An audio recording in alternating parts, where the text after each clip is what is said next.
Okay, we're going to go ahead and get started. Thank you all so much for tuning in today. It's wonderful to see all of you. We are joined for a very special and wonderful event today by two incredible Dreamers and Doers members, Dr. Claire Green-Forde, who is an award-winning licensed clinical social worker and a thought leader in the mental health and social justice space, and Antoinette Adefella, a Forbes Next 1000 honoree with over 15 years of experience consulting for companies like Apple, Google, and Meta. We're going to be exploring the importance of prioritizing mental health for high-achieving women. Yes, please. This session will provide a supportive place to reflect on these pressures, to recognize the impacts of chronic stress, and to explore the ways that we can reclaim wellness through intentional self-care, boundary setting, and embracing the power of pause. A quick note about this presentation is that we're going to be in presentation mode for the first part of the event, and we're actually going to hold questions until the end, where we're actually going to turn the recording off so that this space is not recorded and our conversation is not recorded. And so folks who are viewing this after the fact will see the beginning part of this presentation, but will not be a part of the conversation that will happen after the fact. And you'll know that when I hit the recording off, you'll know when we hit that part of the presentation. So a little bit about both of these amazing individuals before we dive in. I told you a little bit about them, but I wanted to share each of their bios. So Dr. Claire Green-Forde is an award-winning mental health and social justice thought leader, speaker, and advocate. As a licensed clinical social worker, Dr. Claire brings an unapologetic approach to health equity and to wellness. She's the founder of Dr. Claire Speaks, LLC, specializing in thought leadership and impactful speaking engagements with a focus on mental health and racial equity. As a trusted voice in adolescent and adult mental health, Dr. Claire empowers individuals and organizations to create spaces where mental health and justice thrive in harmony. Antoinette Adefella is an ATV Young Leaders One to Watch and a Forbes Next 1000 honoree with over 15 years of experience consulting for companies like Apple, Google, and Meta. As the founder of EXP Design LLC and Guided LXP, Antoinette empowers businesses to design goal-focused, customizable learning programs that foster engagement and innovation. She's passionate about inspiring fresh approaches to learning and development. We are so beyond excited and honored to learn from both of you today. Claire and Antoinette, thank you so much. We know how valuable your time is. We appreciate you for investing in Dreamers and Doers in this way. And with that, I will very excitedly hand it over to you. Thank you so much. And thank you for the gift of your time, because I always say it's the one gift that we cannot recreate or generate. So I thank you so much. And I appreciate being able to share space with my fellow D&Ders. I am incredibly appreciative of this organization, this group, the incredible women that I've had the opportunity to meet and partner with. And it is a joy for me to be able to share this with you. So as Nicole said, because we want to make sure that we honor your well-being, the first part of this will be didactic in terms of me going over information and sharing, and then we will discuss the prompts after. And so without further ado, I'm going to share screen, and I am excited for this, truly. Please let me know when you can see it. All righty. Okay. So as we go through today, I want to make sure that we frame why we're even doing this in December. Mental Health Month is in May, but generally speaking, the end of the year tends to be a time that clinically we see a lot of people have mental health needs that are increasing, whether that may be connected to relapse, whether it's increased stress. We know that the end of year, particularly because of holidays, whether religious holidays or the end of year with work, tends to be really stressful. In fact, the American Psychological Association says that nearly 9 in 10, so almost 90% of adults report feeling stressed during this time of year, particularly because of financial strains, maybe family conflict. Additionally, NAMI, the National Alliance on Mental Illness, lets us know that almost 65% of adults report that their mental health symptoms worsen during this time of year. So this is why we really wanted to make sure that we're spending time addressing your mental health and celebrating your humanity.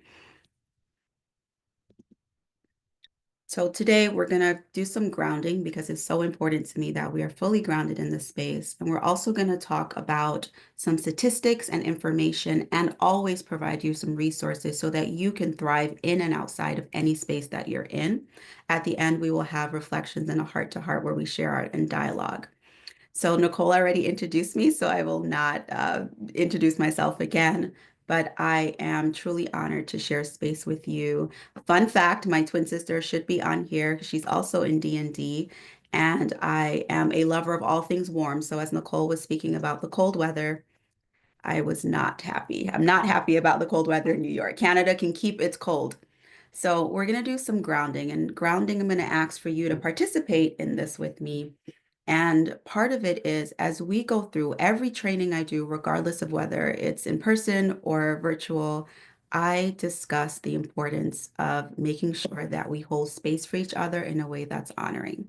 It is important for me to also be clear that while I am a licensed mental health practitioner, nothing in this training should constitute as medical or clinical advice.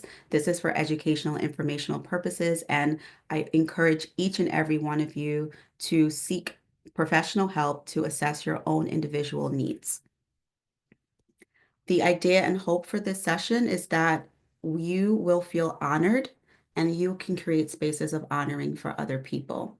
I know that when we talk about our individual experiences, it can be incredibly activating. And so it's okay if you need to take a step back, if you need to pause during this session or any other time. The idea is that we can honor each other's experience, even if they are not our own, and we can validate in a non-judgmental and respectful way.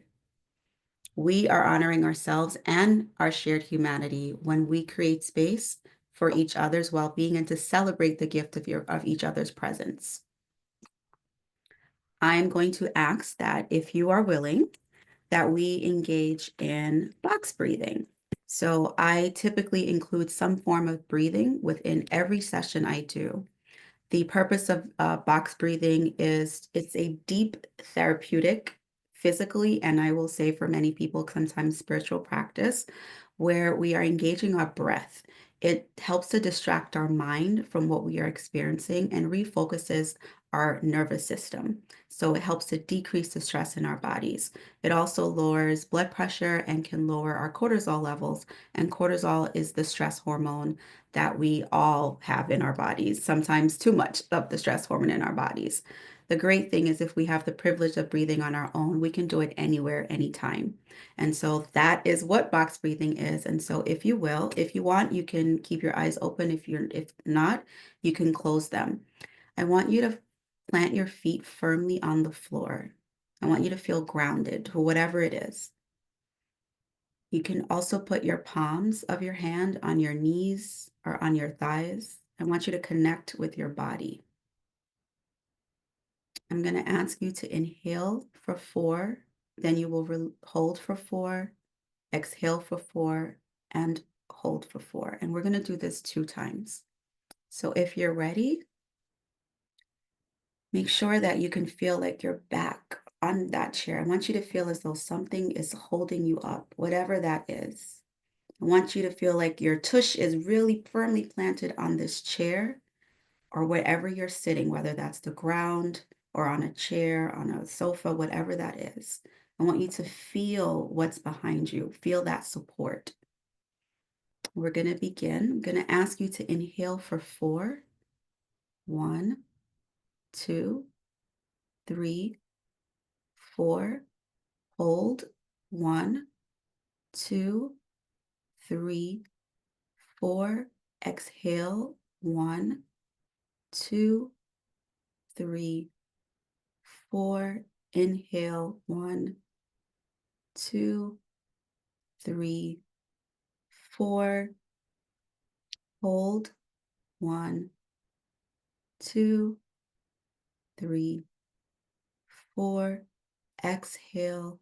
1, 2, 3, 4. Hold.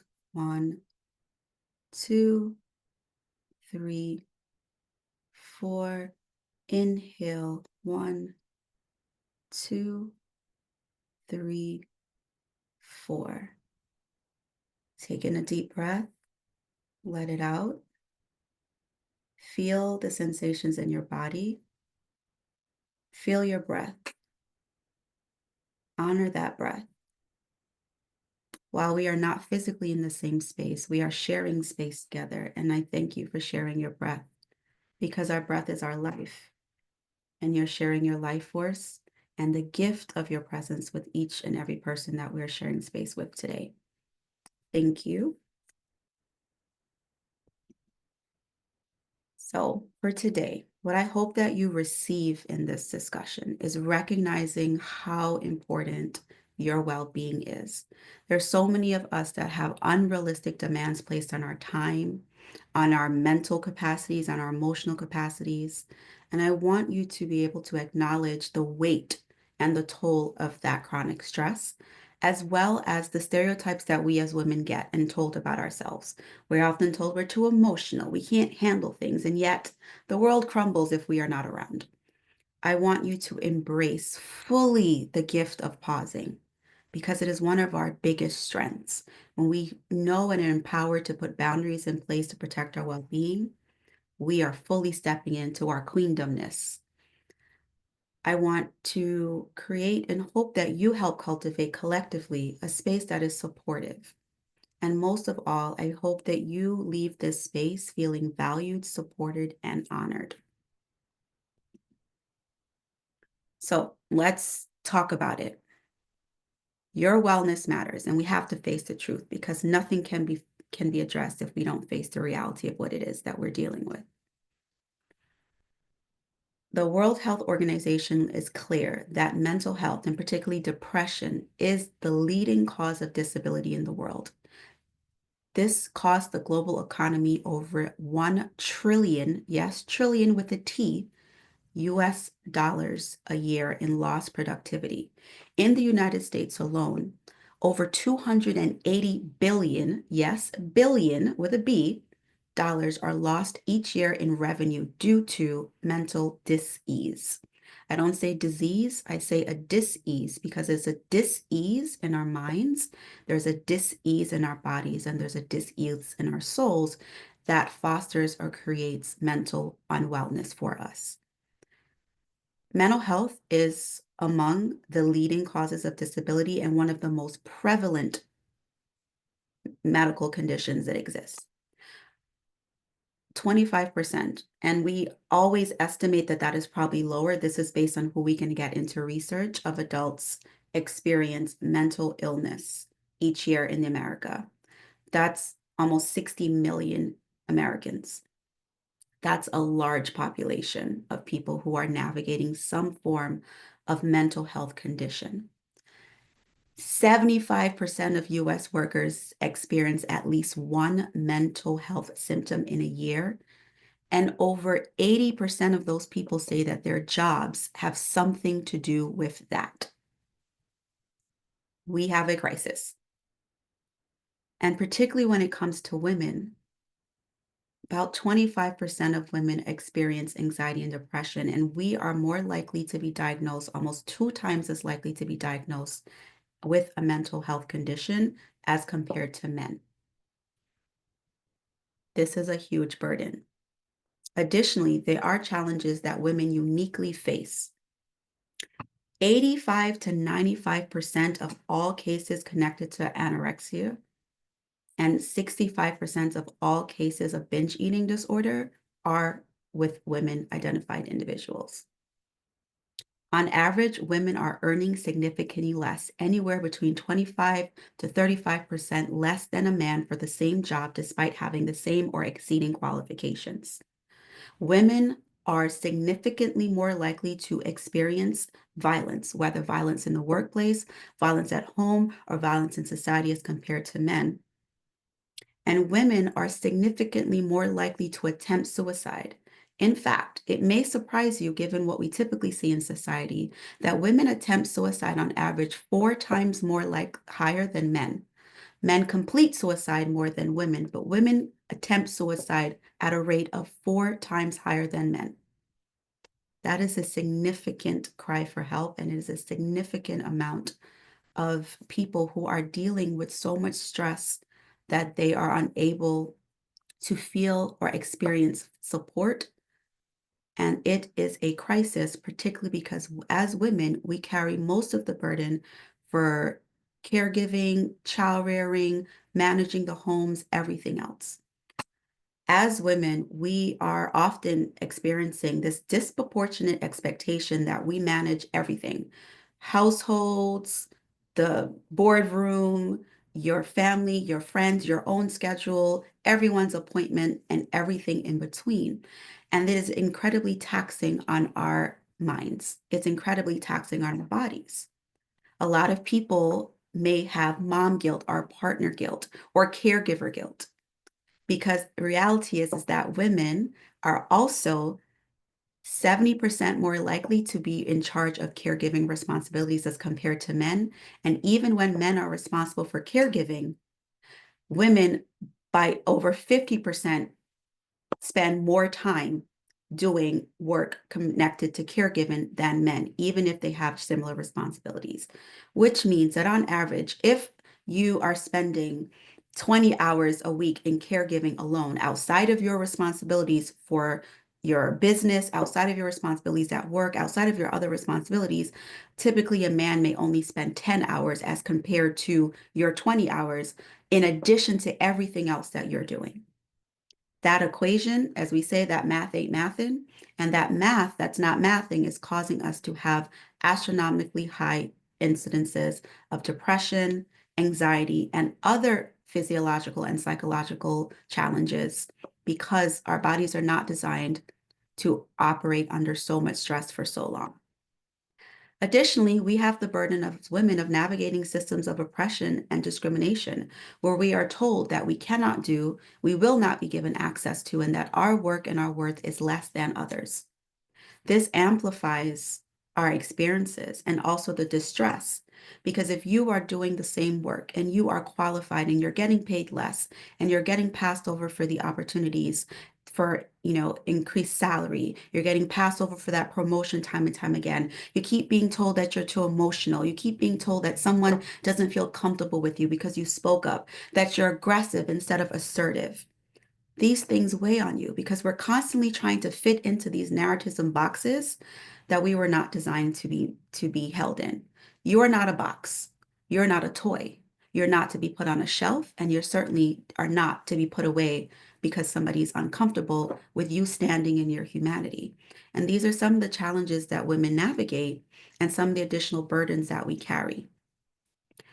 Many of you here and many of you that will be watching after may navigate this challenge of, I have to do it all. I have to build a business. I need to make sure I'm posting on social media. I have to stay on top of everything. I have to do the homework. I have to connect with friends and colleagues. And I have to be exhausted, and I have to look great doing it. And I have to smile while I'm dying inside. So many of us navigate this unrealistic burden. So many of us are weighted down with the reality of what it is to be a woman and to navigate a world that does not see us and doesn't always value us. I want you to reflect and think for yourself, how does the weight of all of these unrealistic and inhumane expectations weigh on you? What do they create for you physically? What do they create for you spiritually? What do they create for you psychologically? And how do they impact you relationally? Chronic stress is something that a lot of women experience and a lot of people in general. But the reality is that this weight of having to do it all, navigating the discrimination, navigating all of the responsibilities, and having to do it with a smile means that it's going to come out somewhere. Because trauma that is not transformed is transferred. And what we're doing is transferring our trauma psychologically to our bodies physically. There's a reason why more women are diagnosed with inflammatory and autoimmune disorders as compared to men. Because the weight of being flooded with cortisol, which is our stress hormone, consistently flooded, impacts our nervous system. It deregulates our body's ability to fight infections. And this chronic stress causes inflammation. And we know that inflammation is one of the primary drivers of dis-ease and disease in our bodies. We may experience constantly navigating between fight, flight, freeze, or fawn, where our defense systems are, we're faced with threats. We might feel we have to fight, or we might feel we need to flee, or we might be frozen in time. And fawning, which is something that often we don't hear about or talk about in this response, is when you over-identify in a way to please the people or situations that are harming you. So for people who are the perpetual pleasers, right? You people pleasers, you can't say no. This may also be a trauma response that you're experiencing. But these challenges can lead to long-term health consequences. How many of us think about the reality that there's a significant connection between our physical well-being and our mental well-being? Challenges such as reproductive health issues, whether it's infertility, whether or not it may be inability to conceive, whether or not it may be inability to carry to term, are things that we see heavily in the research associated with women who are navigating a lot of stress. In addition to challenges such as migraines, stomach issues, gastrointestinal disorders, severe anxiety, people may break out in hives frequently. You may have challenges with focusing and concentrating. Memory loss is something that we typically see a lot, particularly because of high stress. These are all the result of navigating significant stressors and navigating a world that tells you that as a woman, you must do it all, even if we don't value your contributions. But the weight of these expectations is literally killing us. It is taking years off of our life. It's robbing us of our sleep. It's causing us to gain weight. It's causing us to lose weight. It's causing us to have difficulties with our appetite. It's causing us to have difficulties in our relationship. And when these things are happening, because we often carry the burden of putting other people before us, because God forbid, as a woman, we say we're centering ourselves, we would be called selfish. The reality is this weight means that we are suffering and often in silence. But we have a choice. We can begin to push back and we can begin to reclaim our power because there's power in no. And rest is revolutionary. Rest is a gift. And I'm not talking about going to the spa because in itself that is a privilege, or getting your nails done or getting your hair done. I'm talking about true rest. I'm talking about the rest that as a woman, we all want, where we have the ability to not think about anything. And I'm quite sure all of us are like, what does that look like to not think about anything? To be fully disconnected from our stressors and to find not moments, but consistent opportunities to center our well-being. There's a reason why when we get on an airplane, if we've had the privilege to fly, they talk about the oxygen mask, and you've heard this many times. But you have to put on your oxygen mask first, because if you run out of air, you cannot help anybody else. And I submit to you that we've been out of air and gasping for a very long time. I start with breath work because shallow breathing is not helpful for our bodies. Shallow breathing typically indicates stress. We're not fully getting the oxygen that we need to fuel our cells and to rest if we don't breathe. But the gift of breathing, the gift of pausing, is one that we can cultivate for each other and hold each other accountable in love to do. A lot of times we talk about resilience, and I will admit, I absolutely loathe the word resilience. As a practitioner, if I sit through one more training talking about resilience, I'm going to scream. Resilience has a limit. When I was growing up, there was the show Gumby. Some of you may know Gumby, some of you may not.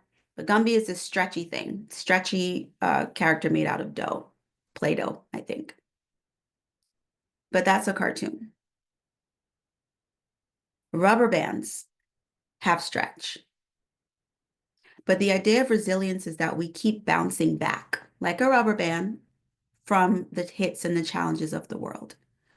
Many of you are navigating running businesses while also taking care of your family, while also grieving the loss of a loved one, while also having to give a presentation, while also managing your finances, while also managing the calendars of other people, your family members, keeping up with appointments, doing social events, posting on social media, responding to the emails, going shopping, and being there for someone else in crisis while you are in crisis. Rubber bands come in a pack. The difference with resilience and this over-reliance on the idea that as humans, we can keep bouncing back from our traumatic experiences and we can keep bouncing back from all the expectations. The difference between you, the beauty that you are, the gift that you are, the incredible person that you are, is that unlike a pack of rubber bands, when this rubber band pops because it has been stretched with one too many times, there is no packet to go back in to replace your health. There's no box to pull from to replace the sleep that you've lost. There's no box to go back to replace the mental health that you've lost. There's no box to replace the physical health that you've lost. There's no box to replace, insert whatever else you've given up, sacrificing your time, your energy, your soul for the well-being of others. Resilience has limits because rubber bands, as stretchy as they are, break. And as humans, we break too, and we're much more fragile. Setting boundaries is important. I love this quote from Audre Lorde. I have said this quote for so many years. It is something that I have to remind myself all of the time, in every space. Caring for myself is not self-indulgence. It is self-preservation, and it is an act of political warfare. And I take that to mean it is an act against a system that tells me that as a woman, I must endure all and be all and show up regardless of what that means. I resist the sentiments that as a woman, my work will be given to somebody else and they will take credit for my work and my contributions. Because I'm sure, like some of you, you have been told at some point in your career that somebody else is going to take credit for your work and you have to be okay with it. This self-preservation tells me that when I have people in my life that continuously reach out to me, but it is not a reciprocal relationship, that I get to set the boundaries around engagement in that relationship. That regardless of someone's title, whether mother, father, brother, partner, colleague, their position in my life is determined by the quality they add to my life and the quality I add to theirs. And that I'm going to constantly be renegotiating these relationships. I'm going to move back from things that are not honoring to me and from people that are not honoring for me. And I'm going to move closer to those things. It means that regardless of what society tells me, oh, you can't not talk to this person because they are insert whatever title, that if this is something that is damaging to me, then I'm going to step away from it. It means that even if I'm anxious about the job or the contract, if this contract is not honoring to me and is not aligned with my values, yes, I need the money, but I cannot sell my soul because that's never up for trade. It means that I give back some of this work. It means that I say no. When I was much younger in high school, I struggled with saying no. And I had a friend, Veronica, who ran track. And I remember one day we went outside for lunch. So it's New York, so it was definitely summer because I'm an island girl and I do not do cold. And we were walking around the track. And she said, "You know what, Claire Bear? You need to learn to say no." And I said, "Okay," because came out of nowhere.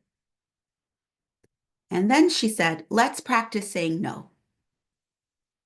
And I said, "Well, that's weird." She said, "No, your response is to tell me no." And we walked around that track with her asking me every question we could think about, and I kept having to say no. And then we started screaming the word no. And it was one of the most freeing experiences I had, particularly as an adolescent, where you can't tell your caregivers no, you can't tell your teachers no, you can't tell people no. And as a young woman, the messages I was getting in society that I just had to say yes to whatever, it was so empowering. And whenever I have moments of overwhelm, I go back in my mind and I close my eyes to walking around the track with Veronica and screaming no to the top of my lungs. We are told we're not supposed to say no. But I submit to you that that is a way that we have remained shackled because we're giving up our power. Say no without explaining. We often, as women, particularly feel we need to explain why we can't do something. And while sometimes, certainly, there needs to be some type of at least acknowledgement of a change, you may not need to over-explain. Delegate those tasks. I recently watched a video of a woman canceling the holidays because she felt her family was not validating or supporting her. No one showed up for her birthday. The expectation from her husband and her children was that she did everything. And she decided that for the holidays, she was going to leave and take herself away. And everyone was shocked, but she didn't feel valued. And she said, I will no longer do this because I'm not being valued. Of course, she faced, how could you do this? Oh my goodness, all of those things. But ultimately, she pushed back. And it has changed the course of her relationship with her family because she said no. Boundaries are acts of self-preservation and they're acts of self-love. It's not selfish. And you deserve that love. We are in community together. Another way that we can support our well-being is being in community together. The networks and the people that you're connected to, that pour into you, that celebrate and honor your humanity, that in your darkest times remind you of how precious, how valuable, how much of a gift you are. Those are the people we want to build community with. And those are the people that we want to be part of somebody else's community. Because we have to balance not only wanting these things, but being the things that we want to be.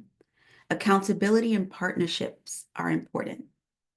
Accountability looks like if you are partnering with another entrepreneur, you have a traditional 9 to 5, that part of it is, hey, I've seen you sitting at your desk all day, or hey, you've been in back-to-back meetings. Do you want to take this meeting walking if we can't get out of this meeting, if we are physically able to walk? Hey, do you want to talk about something not connected to work? How are you doing? And holding and creating space for people to be able to reflect on their well-being, on their needs, to voice it. Help reinforce collective healing. Because the idea of self-care is a privilege and it's not one that I typically talk about without talking about community care. Yes, self-care is important, but it puts the burden on people who are stressed to somehow now find a resource again to take care of themselves. We are socialized and humans are designed to be in community. And as women, we're particularly socialized to be in community. How can you cultivate a community? And how can you be part of a community that celebrates your well-being? As we almost end in transition, and we're going to shift to opening the dialogue, I want you to reflect on how you can right now make a decision to identify one thing you can do during this presentation, as soon as we get off this presentation, or before you go to sleep tonight, that you can commit to radical self-love.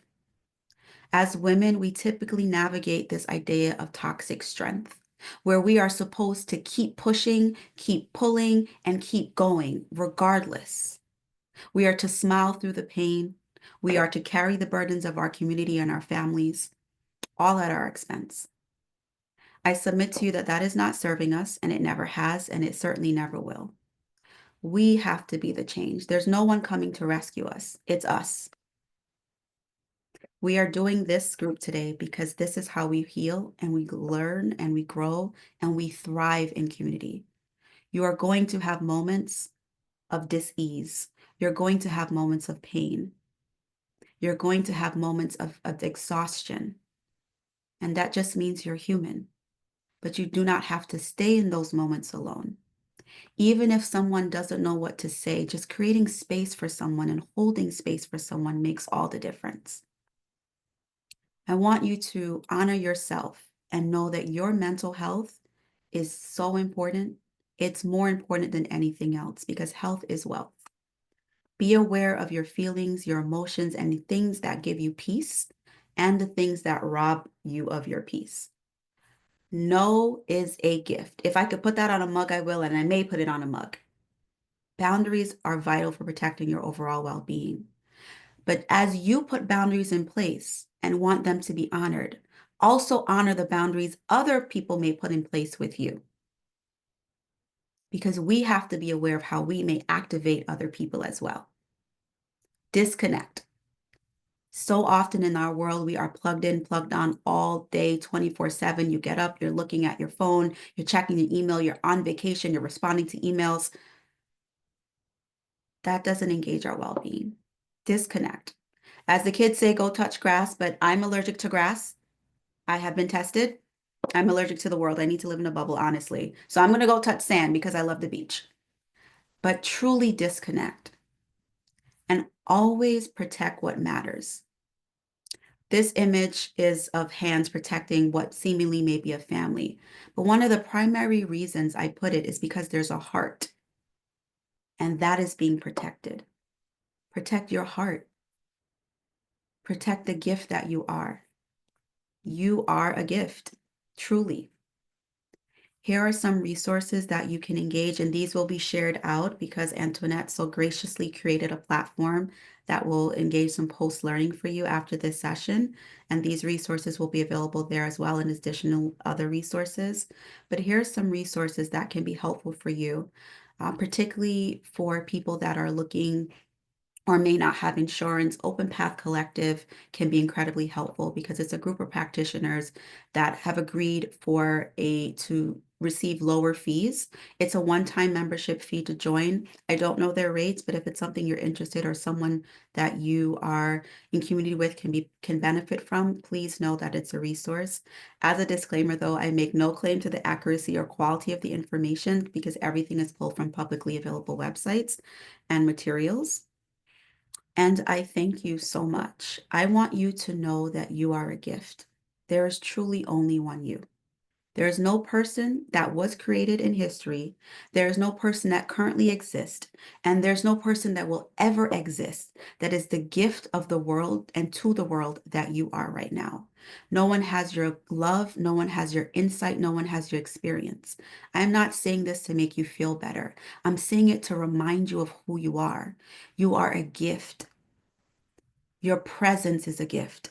Your light is a gift. Your brilliance is a gift. What you contribute to the world is a gift. And most importantly, what you give yourself is a gift. I hope that you honor your humanity every single day. Celebrate the joy that you are because you are deserving of rest. You are deserving of peace and you are deserving of joy. I thank you so much for joining me for this portion, and we are going to transition. Thank you so much.